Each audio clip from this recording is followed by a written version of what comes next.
अस्सलाम वालेकुम रहमतुल्लाहि व बरकातुहू।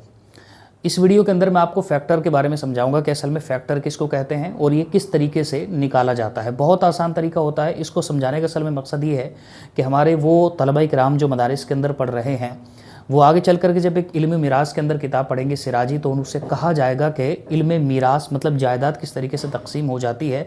उस तकसीम को कैलकुलेट करने के लिए आपको एक मेथड सीखना पड़ेगा, HCF वाला, हाईएस्ट कॉमन फैक्टर वाला। तो उसमें वैसे तो कैलकुलेशन वाली ही ज़्यादा किताब है, उसके अंदर रिश्ते याद करने और फिर कैलकुलेशन करनी होती है, तो वो किताब फिर आसान लगती है। लेकिन अगर आप कैलकुलेशन में कमज़ोर हैं तो फिर वही किताब आपको बहुत मुश्किल महसूस होने लगती है। तो इसलिए फंडामेंटल्स अगर कुछ बेसिक हमारे क्लियर हो जाएं उस किताब को पढ़ने से पहले, तो फिर हमको उस किताब को पढ़ने में कोई मुश्किल नहीं होती है। ठीक है, तो मैं आपको इसमें जो है फैक्टर समझाने वाला हूँ। वो HCF निकाला ना, हाईएस्ट कॉमन फैक्टर, तो उसमें आखिर में F आ रहा है, फैक्टर आ रहा है। तो पहले हम फैक्टर को समझ लेते हैं। फैक्टर क्या होता है अगर हमने ये समझ लिया तो हमारे लिए LCM निकालने में भी कोई दिक्कत नहीं है और हाईएस्ट कॉमन फैक्टर निकालने में भी कोई दिक्कत नहीं है। अगर हमारे दिमाग में ये फैक्टर है, फैक्टर किसको बोलते हैं, तो कॉमन और हाईएस्ट, ये ऐसे चुटकियों का काम है, इसको आप आसानी से समझ सकते हो। तो इंशाल्लाह मैं अगली वीडियोस वगैरह के अंदर जो है वो आपको समझा दूंगा कि HCF किस तरीके से निकाला जाता है। 3 मेथड के साथ में निकलता है वो।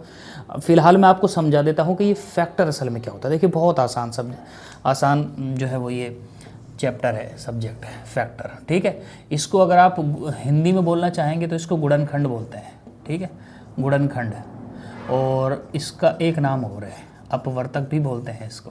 ठीक है, गुणनखंड भी बोलते हैं और अपवर्तक भी बोलते हैं इसको। ठीक है, अब ये होता क्या है पहले आप इसको समझ लीजिए।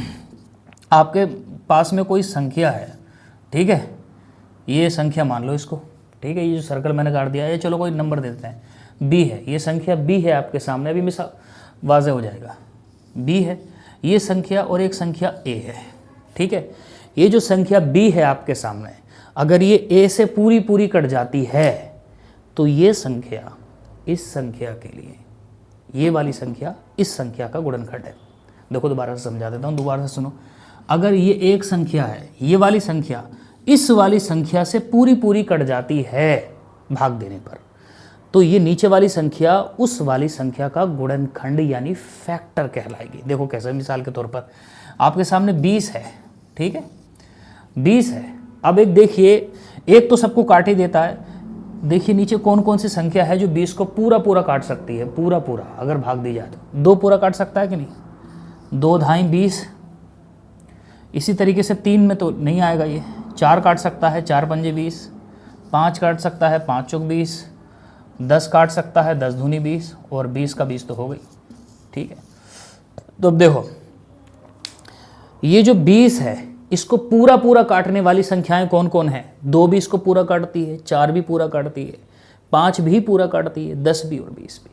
तो जो संख्या, मैंने क्या कहा था कि जो संख्या, अगर कोई संख्या है जिसको दूसरी कोई संख्या पूरा काटती है, तो ये जो संख्या इसको पूरा काटती है, ये संख्या उस संख्या की क्या होती है, ये गुणनखंड होती है, ये फैक्टर कहलाती है। ठीक है, तो अब बताओ 2 जो है वो 20 का गुणनखंड होगा कि नहीं होगा, होगा फैक्टर। 4 भी उसका फैक्टर है, 5 भी उसका फैक्टर है, 10 भी और 20 भी, सब उसके फैक्टर हैं। लेकिन एक बात बताओ मुझे, क्या 3 ये 20 का फैक्टर हो सकता है, गुणनखंड हो सकता है? नहीं हो सकता। क्यों नहीं हो सकता?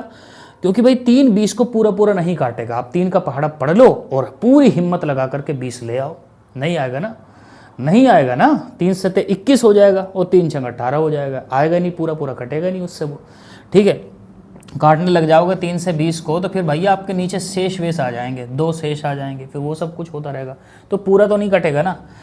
तो देखो इसी तरीके से तो पता क्या चला कि 3 जो है, 3 अगर पूरा नहीं काट रहा है, पूरा नहीं काट रहा, मतलब नीचे अगर भाग करने लग जाओ तो नीचे शेष 0 नहीं आ रहा, तो समझ लो वो उसको पूरा नहीं काट रहा और फिर वो उसका फैक्टर नहीं होता है। तो 3 इसको पूरा नहीं काटेगा तो फैक्टर नहीं, 6 इसको पूरा नहीं काटेगा तो इसका फैक्टर नहीं, 7 नहीं काटेगा तो फैक्टर नहीं, 8 नहीं काटेगा तो फैक्टर नहीं, 9 नहीं काटेगा तो फैक्टर नहीं है। ठीक है, 10 काट देगा तो फैक्टर है। बताओ 21 काट सकता है क्या इसको पूरा? भाई कैसे काट देगा वो तो वैसे इससे बड़ा है। तो 21 तो काट नहीं सकता, क्योंकि 21 के पहाड़े में तो ये संख्या आती नहीं है। ठीक है, 21 के पहाड़े में तो ये संख्या आती नहीं, तो इसको काटेगा किस तरह से? तो इससे एक बात और पता चल गई कि फैक्टर जो होता है ना, फैक्टर वो हमेशा उस संख्या के बराबर होता है या उससे छोटा होता है, उससे बड़ा नहीं होता कभी भी। ठीक है, तो ये संख्याएं, इसको 21 को हटा देते हैं, ये संख्याएं इसको 20 को पूरा पूरा काटती हैं, तो ये संख्याएं 20 का क्या कहलाई? फैक्टर। एक बात और ध्यान में रखो, एक नाम याद रखो, फैक्टर वही मतलब गुणनखंड या अपवर्तक भी कह सकते हो आप। और दूसरी बात ये है कि जिसको ये संख्याएं पूरा पूरा काटती हैं उसका अपना एक नाम है, उसको मल्टीपल बोलते हैं और हिंदी में उसको गुणज बोलते हैं। तो 20 क्या हो गया? गुणज। ये 20 के क्या हुए? गुणनखंड। ये इन सब का क्या हुआ? मल्टीपल यानी गुणज। तो ये छोटा सा मसला है फैक्टर का, तो आप ये फैक्टर समझ गए होंगे।